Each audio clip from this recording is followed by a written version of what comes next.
Hello, today I will talk to you about STDs, more specifically HPV. HPV is the human papillomavirus. Did you know HPV is the most common sexually transmitted infection around the world?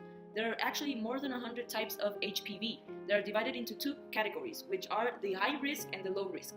High risk category actually is the HPV that can cause cancer. Cervical cancer for women, it can cause penis cancer for men, and mouth cancer and throat cancer for both men and women.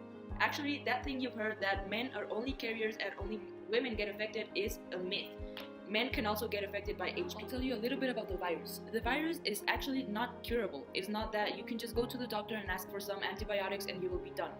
Actually, this virus, 85% of the times, it just disappears by its own. I mean, your body combats it and it just disappears. But the other 15% of the cases, I mean, you have to go and do your annual checkups with your doctor to see if you have any injuries or any genital warts that you can treat. The virus is very treatable. It is treatable in order for you not to get any cancer.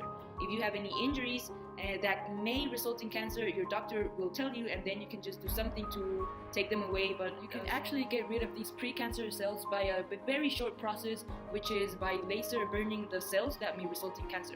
This is actually for the case of women. For men, the thing you should do is go to your annual checkups as well to get blood drawn and actually constantly check your genital zones in order to see if you have any genital warts that may also result in cancer.